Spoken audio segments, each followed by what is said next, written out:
베드로전서 3장 10절에 보면 좋은 날 보기를 원하는 자는 혀를 금하라 이렇게 돼 있어요. 내 인생이 천국과 같이 아름답고 이 좋은 날 살기를 원하는 백성은 가장 조심해야 될 것이 혀를 조심하라 이렇게 돼 있어요.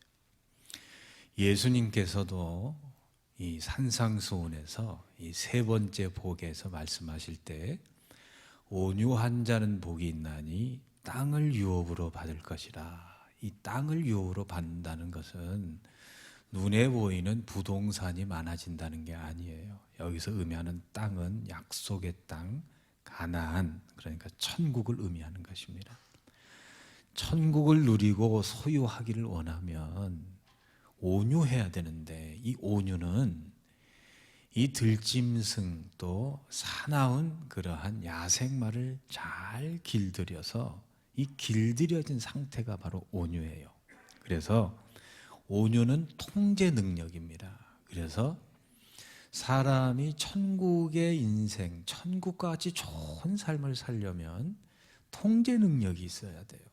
잘 길들여진 삶을 살아야 되는데, 이 세상에서 제일 길들이기 어려운 게 뭐냐면 바로 이 혀입니다. 야고보서 3장 8절에 보면 혀는 능히 길들일 사람이 없다 이렇게 돼 있어요.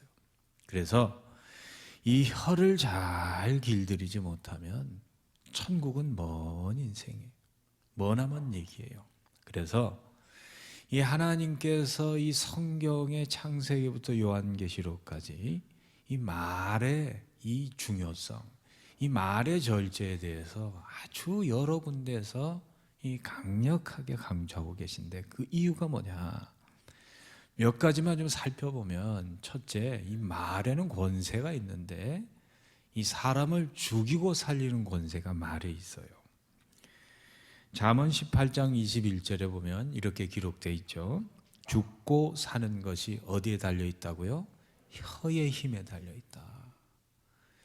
다시 말씀을 드리면 혀에는 두 가지 능력이 있는데, 두 가지 권세가 있는데 죽일 수도 있고 살릴 수가 있어요. 자기에게도 마찬가지고 타인에게도 마찬가지예요. 자꾸 죽고 싶다는 얘기하면 실제로 죽습니다. 이스라엘 백성들이 영광 중에 엑소더스, 이집트를 탈출하고 홍해를 가르는 그 놀라운 은혜를 받고 이 광야 생활을 시작하는데 물도 없고 마실 것도 없고 먹을 것도 없는 곳에 처했는데, 이 백성들이 민수기에 보면 뭐라고 말하냐면 14장 2절에 보면 이스라엘 자손이 다 모세와 아론을 원망하며 온 회중이 그들에게 이르되 우리가 애굽 땅에서 뭐 했으면 죽었거나 이 광야에서 뭐 했으면 죽었으면 좋아할 것을. 자꾸 죽는다 얘기하니까 이 말 한 사람들은 광야에서 다 죽었어요. 여러분 기억하시기를 바랍니다. 사람의 혀에는 죽고 사는 힘이 있어요. 그러니까 기왕에 말을 하시려면 사는 말, 살리는 말 하시기를 소망합니다. 이 혀에는 또 어떤 그러한 이 말 조심해야 되는 이유가 어디에 있냐면, 이 말은 굉장히 위험한 거예요. 성경에 보면 혀는 쉬지 아니하는 악이요 죽이는 독이 가득하다. 이 말 속에 독이 있고 말 속에 이 악이 있다는 거예요. 그래서 우리가 이 칼과 같은 이 위험한 물건을 상대방에게 줄 때는 어떻게 합니까? 칼 끝은 내게로 오게 하고 이 부드럽고 잡기 쉬운 쪽을 주잖아요. 이 날카로운 부분을 상대방에게 이렇게 향해서 주면 안 돼요. 이 말도 마찬가지예요. 이 위험한 물건을 마음대로 휘두르는 분이 있어요. 말로 인해서 그로 인해서 상처를 받는 경우가 얼마나 많은지 몰라요. 여러분 몸에 상처 나는 것은 보기 쉬워서 상처받았다 이렇게 여겨지고 알아차릴 수 있지만, 마음에 흐르는 상처는 알 수가 없어요. 그래서 우리는 이 말이라는 게 굉장히 위험하다는 것을 먼저 깨달아야 돼요. 야고보서에 또 읽어보면 혀는 불이다.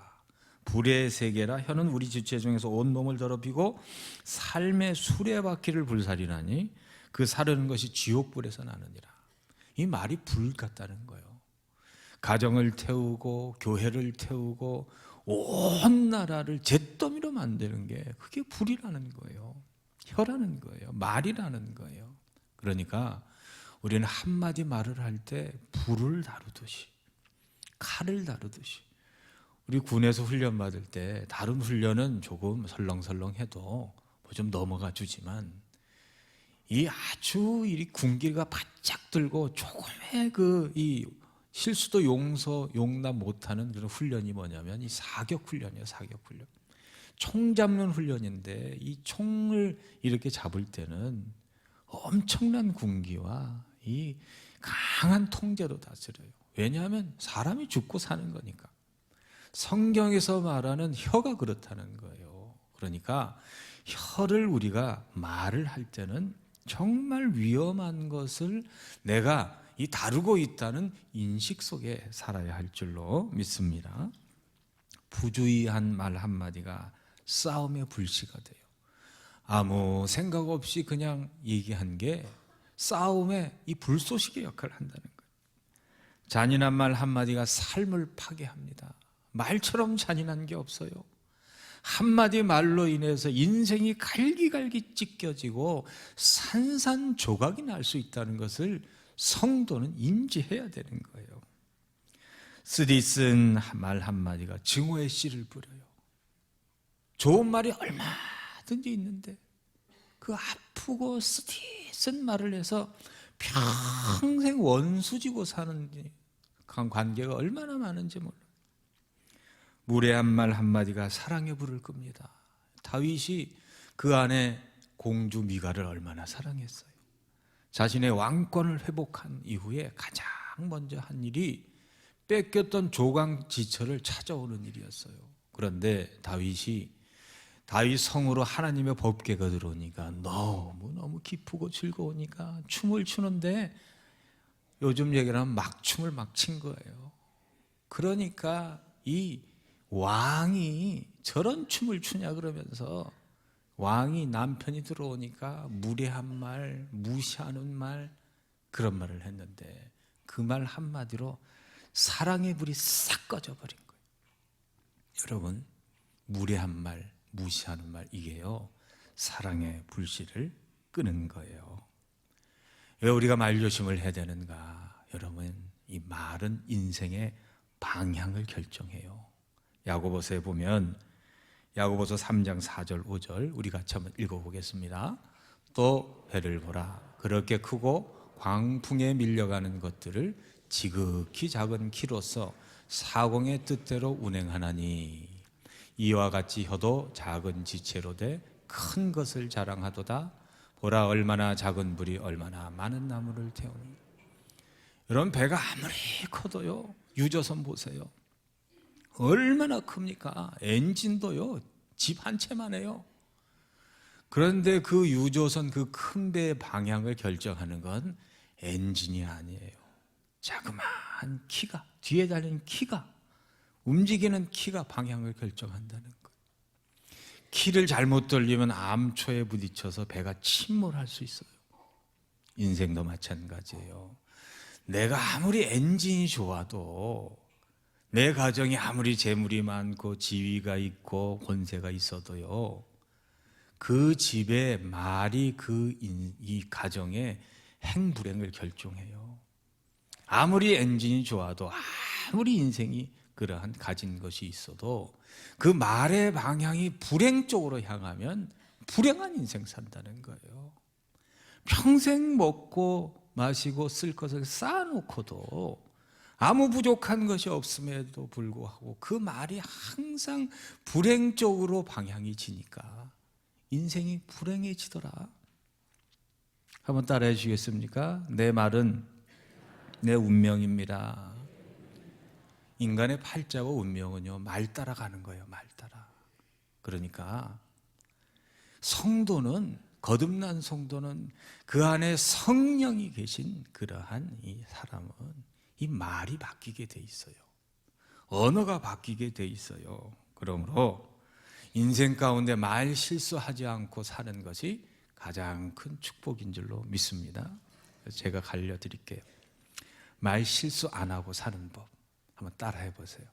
말 실수 안 하려면 말하지 맙시다. 그러니까 입을 벌리는 한 우리는 말 실수를 안 하고 살 수가 없어요. 사람으로 태어난 이상 인간만이 말을 하는 존재예요. 그럼 말을 하면 실수가 당연히 따라오게 되는데 그럼 어떻게 말에 실수를 안 하고 사느냐? 오늘 말씀에 지침이 나와 있잖아요. 오늘 본문의 말씀 오늘 읽고만 가지 마시고 일주일 동안 다 외우시기를 바랍니다. 여러분 인생의 운명과 팔자가 바뀌어 이 말씀 한마디 때문에 같이 읽겠습니다. 너희 말을 항상 은혜 가운데서 소금으로 맛을 냄과 같이 하라. 그리하면 각 사람에게 마땅히 대답할 것을 알리라. 무슨 말을 해야 될까? 어떻게 말을 하고 살까? 마땅히 내가 할 말이 뭘까?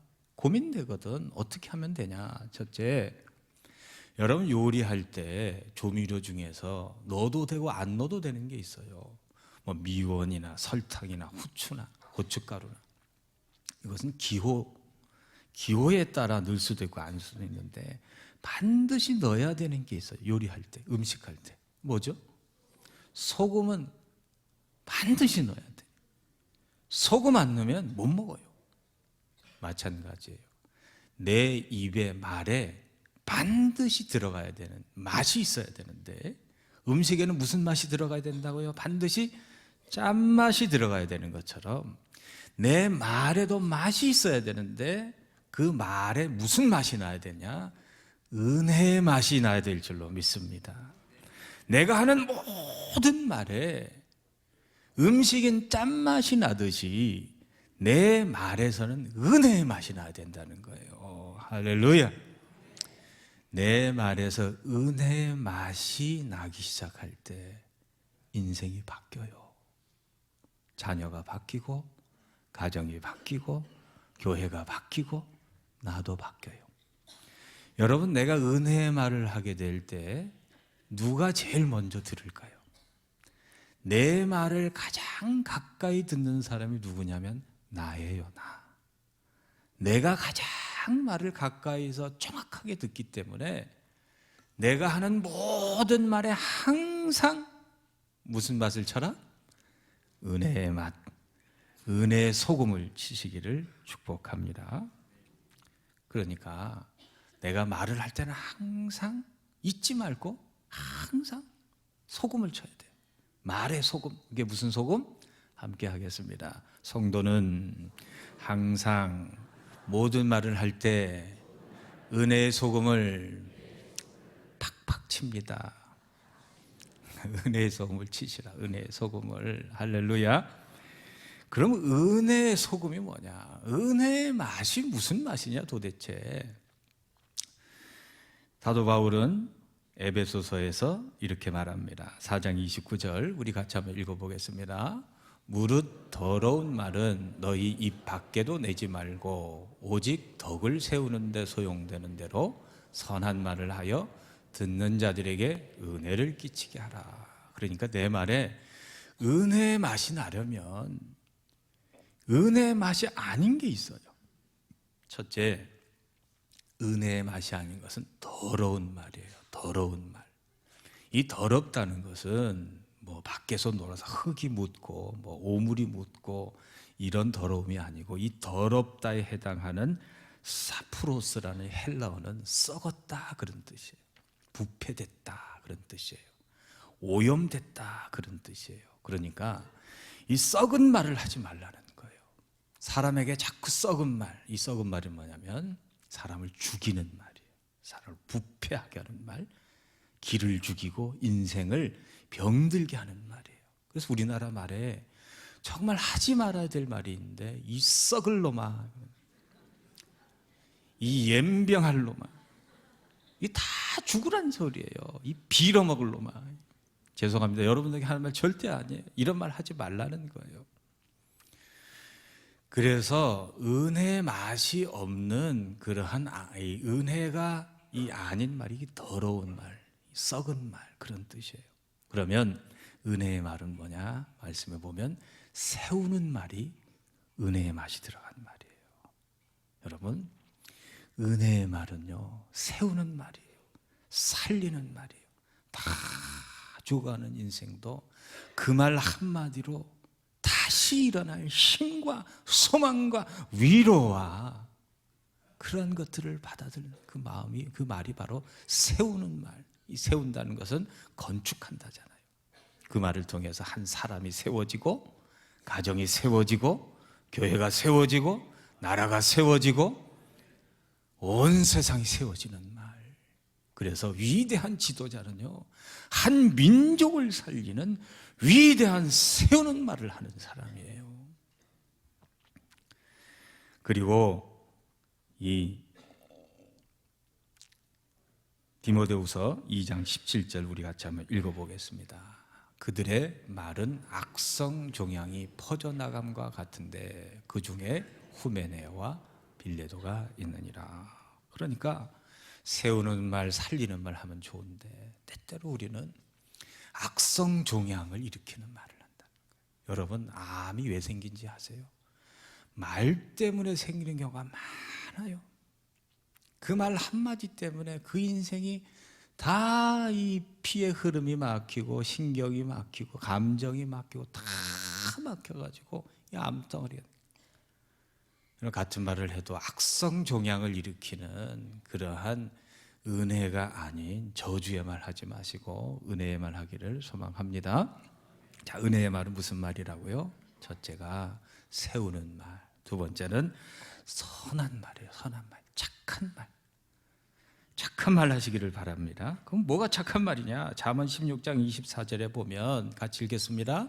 선한 말은 꿀송이 같아서 마음에 달고 뼈에 양약이 되느니라. 이 선한 말은 뭐냐면 이 마음의 이 기쁨과 달달함을 주는 거예요. 자꾸 듣고 싶고 자꾸 그 말을 만지고 싶은 말.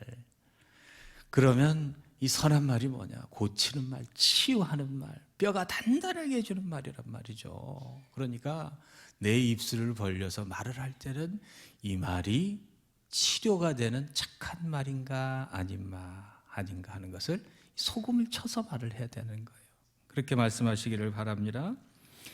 그럼 나를 치료하고 내 인생을 살리고 내 인생을 힘내게 하는 말이 뭐냐? 사람의 혀는 신기한 거예요. 그 말 때문에 살맛이 나고 행복하고 기쁘고 용기가 북돋아지는 말이 있고 그 말 때문에 죽는 말이 있어요. 우리를 이렇게 살리고 힘내게 하는 말이 뭐냐? 그 말이 바로 칭찬의 말이에요. 제가 초등학교 4학년 때 저희 오남매가 서울로 이제 와서 공부를 했는데 방학이 되면 시골 갔다 오잖아요. 제 고향이 어디입니까?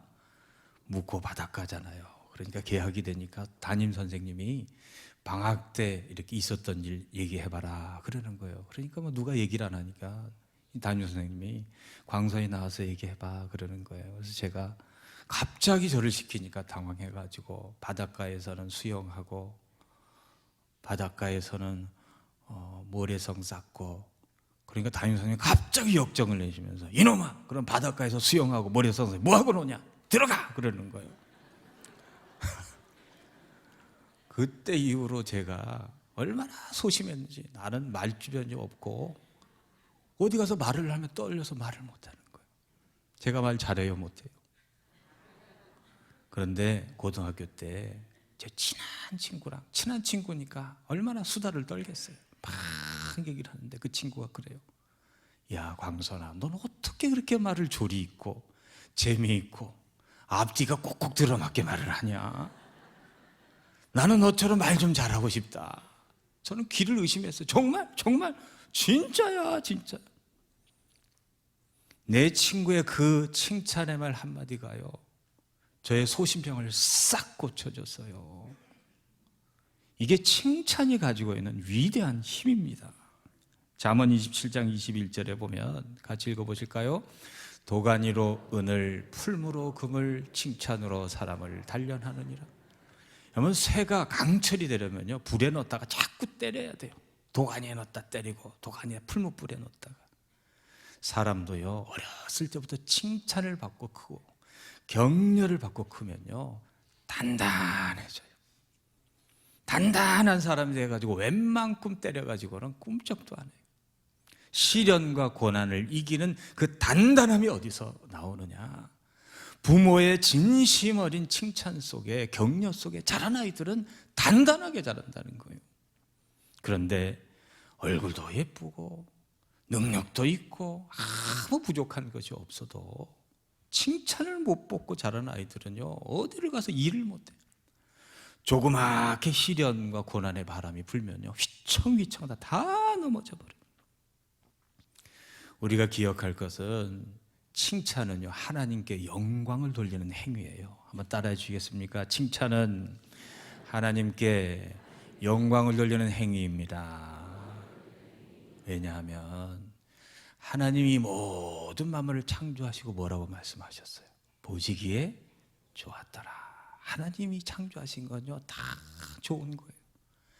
이 세상에 쓸데없는 게 하나도 없어요. 내가 보기에 한심한 그 사람도 하나님이 창조하시고 보시기에 좋았더라, 이렇게 말씀하시는 거예요.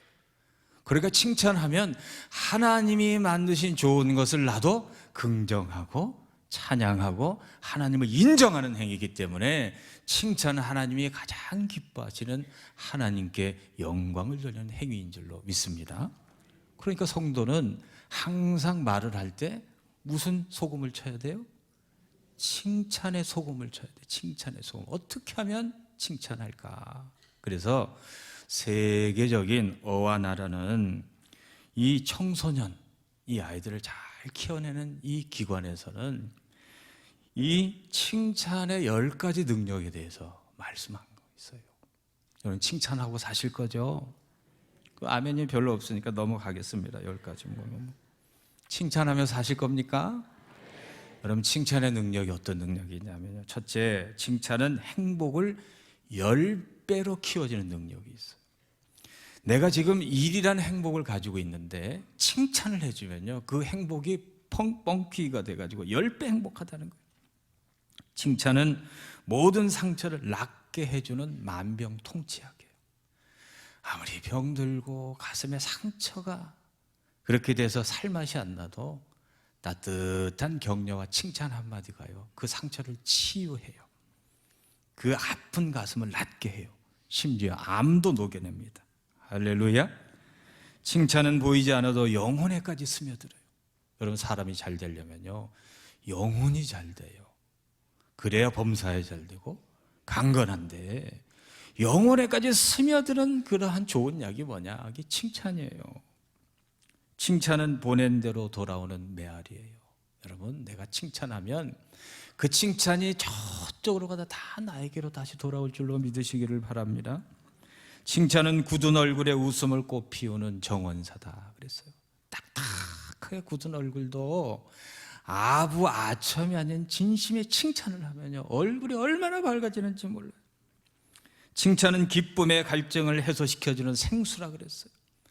얼마나 기쁨 없이 살고 있습니까? 기적은 이뤘지만 이 나라의 기쁨을 잊어버렸어요. 그런데 이 기쁨의 이 물은 칭찬이 기쁨에 물을 주는 행위예요. 칭찬은 무료로 기쁨을 전해주는 전단지이고, 칭찬은 무한한 가능성을 품고 있는 씨앗이고, 칭찬은 몸과 마음에 활력을 주는 비타민이고, 마지막 한번 따라해 주시겠습니다. 칭찬은 역사를 새로 쓰게 만드는 힘입니다. 그러니까 칭찬은요, 한 사람의 역사를 바꾸는 그러한 하나님이 주신 가장 큰 은혜의 능력의 통로인 줄로 믿으시기를 바랍니다. 지그지글러라는 분이 세상의 1번부터 100번의 이 백만장자들, 최고 부자들을 한번 연구해 봤어요. 그래서 특징을 쫙 써봤는데 그 중에서 2가지만 알려드리면, 첫째는 타인의 장점을 보는 눈을 가졌다. 사람을 만나면 어떤 사람은 기가 막혀요. 그 사람은 뭐가 안 좋고 뭐가 단점이고, 하여튼 제주도. 그런데 부유한 사람, 큰 부자 된 사람들은 특징이 사람을 보면 그 사람의 장점을 기가 막히게 찾는다는 거예요. 두 번째는 인생이 부유한 사람은 칭찬하기를 즐기고 좋아하는 사람들이라. 보스턴 대학교에 이 워싱턴 대학교의 심리학과 존 거투만 교수라는 분이, 이분은 부부를 딱 보면 이 부부가 이혼할지 잘 살지 딱 안돼요. 점쟁이가 아니에요. 주술사도 아니에요. 무당도 아니에요. 그냥 딱 보면 안단대요. 어떻게 아냐 그러니까 약 700이 쌍의 부부를 연구를 했는데 이 부부가 쓰는 대화 중에서 칭찬과 비난의 비율을 보면 딱 안돼요. 칭찬을 5번 하고 비난을 1번 하는 부부는 이혼한 사례가 없대요. 그런데 거꾸로 칭찬을 1번 하고 비난을 5번 하는 부부는요, 거의 95%가 이혼을 하든지 살아도 불행하게 산다는 거예요. 그러니까 내가 비난은 5번 하고 칭찬은 1번밖에 안 하는데 아직도 결혼을 유지하고 있다. 하나님의 은혜인 줄 아세요? 좋은 날 보기를 원하시면 오늘부터 말을 바꾸세요. 아내를 보고 당신은 튼튼해서 좋겠다, 이렇게 얘기하세요.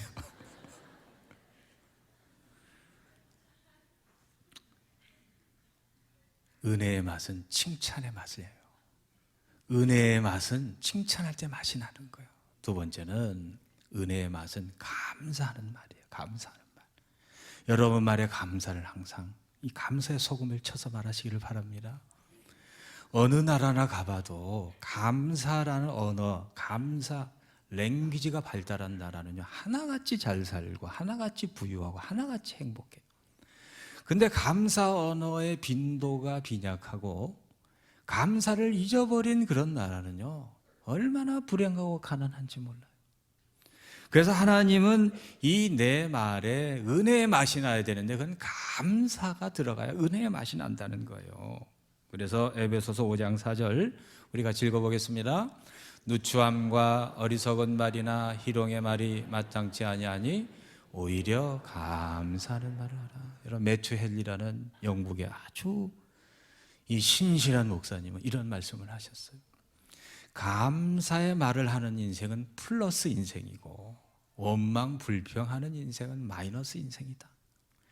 내가 아무리 힘들고 괴롭고 가난하고 아무 보잘것없는 인생이라 할지라도 감사하기 시작할 때 인생은 플러스 인생이 된다는 거예요. 제가 스펄전 목사님 얘기해 드리잖아요. 희미한 별빛을 보고 감사하면 무슨 빛을 주셔요? 하나님은 달빛을 주시고, 달빛을 보고 감사하는 사람에겐 촛불을 주시고, 촛불빛에 감사하는 사람 백열등 빛을 주시고, 그때는 LED 등이 없었으니까 백열등 빛에 감사하는 사람 무슨 빛을 주셔요? 환한 LED 빛을 주시고, 그 빛에 감사하는 사람은 세상을 환하게 비추는 햇빛을 주신다. 여러분, 내 말에요, 이 감사의 맛을 내서 자꾸 말을 하게 되면 여러분의 자녀들이요 계속 잘 되게 돼 있어요. 플러스가 되게 돼 있어요. 그렇게 은혜의 맛을 좀 팍팍 쳐서 자녀들을, 주위 사람들을 섬기시기를 바랍니다. 특별히 이 매튜 헨리 목사님은 실제로 강도에게 얻어맞아가지고 다 뺏기고 죽을 지경이 됐어요. 그때 집에 와서 무릎 꿇고 이렇게 기도했대요. 하나님, 내가 죽도록 얻어맞았으나 안 죽게 해주셔서 감사합니다. 두 번째, 하나님, 내가 강도에게 만나서 강도당했으나 저 강도가 안 된 것을 감사합니다. 세 번째는 내가 다 뺏겼지만 뺏기지 않는 천국을 내가 누리고 살기 위해서 감사합니다. 여러분, 아무리 인생이 구겨지고 망가져도요, 찾아만 보면 감사할 것이 있는 거예요. 감사의 맛을 치시며 사시기를 축복합니다. 그리고 은혜의 맛은 축복의 말이에요. 가능한 축복하세요. 자녀들을 보면서 이 아이들을 하나님 축복하여 주시고, 저희 어머니는요 저를 얼마나 축복하시며 큰지 몰라요. 막내는 보기도 아깝다, 보기도 아깝다. 그래서 우리 어머니는요, 저를 자주 안 쳐다봤어요. 다를까봐. 그러한 마음으로 자녀를 축복하면서 키우시라는 거예요. 자녀를 축복하면서 너는 복의 근원이 될 거야. 너를 통해서 하나님이 이 세상을 축복하실 거야. 그 말이 그 사람을 위대하게 하는 거예요. 그래서 우리 세계로 교인들은요, 이 입에 말에 십계명을 가지고 다음 주 주보에 나갈 텐데 꼭 말씀하실 때 10가지 이 우리 교회 지침에 따라서 말씀하시기를 바랍니다. 첫째, 한번 따라해 주실까요? 말에도 맛이 있다. 입맛 떨어지는 말 하지 말고 입맛 돋우는 말 합시다. 그러니까 말을 하시면 입맛이 좀 나야 되실 거 아니에요. 입맛 떨어진 말 하시지 말고, 특히 식사하실 때. 두 번째, 한번 따라해 주십니다. 적게 말하고 많이 들읍시다. 부자들은요, 말 많이 안 해요.